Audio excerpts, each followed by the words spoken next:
ఏమీ లేదండి, అంతా శూన్యమే. కనుక అరూపము అంటే శూన్యము అని అర్థం కాదు, గుర్తుపెట్టుకోండి. సచ్చిదానంద ఘనం, అది సచ్చిదానంద ఘనం.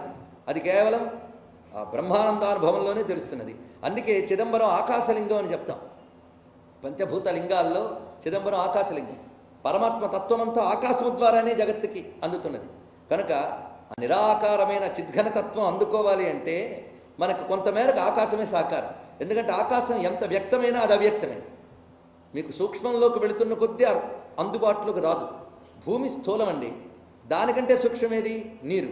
కానీ భూమిని పట్టినంత సులభంగా నీటిని పట్టలేం. ఏది సూక్ష్మమో దానికి వ్యాపకత్వం ఎక్కువ. స్థూలం దానికంటే దొరకడం కష్టం.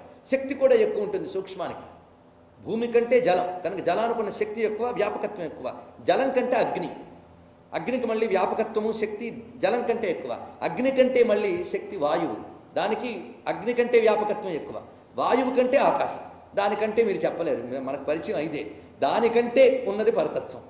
ఆ పరతత్వం అందుబాటులోకి వస్తుంది. ఆకాశమే ఎలా ఉంటుందో చెప్పమంటే చెప్పలేరు. అందుకే నాస్తికులు ఆకాశమే భూతం కాదంటారు. ఏకంగా వాళ్ళు 4 భూతాలను ఒప్పుకుంటారు చార్వాకులు. అంటే ఆకాశం ఇక్కడ ఎందుకంటే చిదంబరం ఆకాశ క్షేత్రం. ఈ ఆకాశం కంటే సూక్ష్మమైనది ఏదో అది చిదాకాశం, అది దహరాకాశం. ఆ చిదాకాశ స్వరూపమే ఇక్కడ చూపబడుతున్నది. ఈ చిదాకాశం కేవల శూన్యం కాదు, ఇది చిచ్చక్తి భరితం. చిచ్చక్తి సైన్స్ ప్రకారంగా కూడాను మనం చూస్తున్న ఆకాశం అంతా కేవల శూన్యం కాదు, అది ఫుల్ ఆఫ్ ఎనర్జీ, అది పూర్తి శక్తిమయం. అందుకే మన వాళ్ళు ఆకాశం అని పేరు పెట్టారు. కాశం అంటే చైతన్యం, ప్రకాశం. ఆ అంటే ఆసమంతాత్, సంపూర్ణమైనటువంటి ప్రకాశము చైతన్యము కలిగిన దానికి ఆకాశం అని పేరు. ఇప్పుడు మనం చూస్తున్న ఈ ఆకాశంలో అపూర్వమైన శక్తి ఉంది. ఈ శక్తి అంతా కొన్ని చోట్ల కేంద్రీకరింపబడి రకరకాల గ్రహ నక్షత్రాలుగా వ్యక్తమవుతూ ఉంటుంది ఆకాశంలో. కానీ ఈ చిదాకాశం ఉన్నదే వీటన్నిటికీ మూలమైన చిచ్చక్తి మాత్రమే ఇక్కడ వ్యాపించి ఉండేది. ఇది కేవల చిచ్చక్తి. ఆకాశం కూడా భూతాల్లో ఒకటి. ఈ చిచ్చక్తి వాటికంటే అతీతమైనటువంటిది. ఆ చిచ్చక్తితో కూడి ఉన్నటువంటి ఆకాశం అంటే వ్యాపకత్వం వల్ల దీనికి ఆకాశం అని పేరు వచ్చింది, వ్యాపక లక్షణం చేత.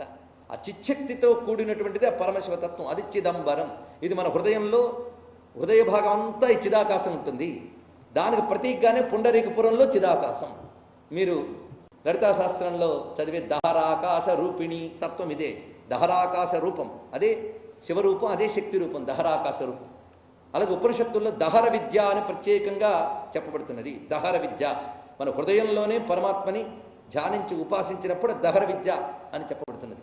ఆ దహర విద్యకి మీరు చదివిన దహరాకాశ రూపిణికి ఈ చిదంబరానికి సంబంధం ఉన్నది. అందుకు మనకి కేవలం గోడ కనబడుతుందా, అందులో ఏమున్నాయో ఇప్పుడు తెలుసుకోండి. కేవలం గోడ చూస్తారు, పైగా వేలాడుతూ కొన్ని కనబడుతుంటాయి మీకు. వెండి బిల్వాలు ఇవన్నీ వేలాడతాయి. అవి ఏమిటేమిటో కూడా చక్కగా వర్ణించి చెప్తున్నది మనకి చిదంబర రహస్య గ్రంథం. దీని పేరు చిదంబర రహస్య స్వరూప వర్ణనము అనే పేరుతో చెప్తున్నారు.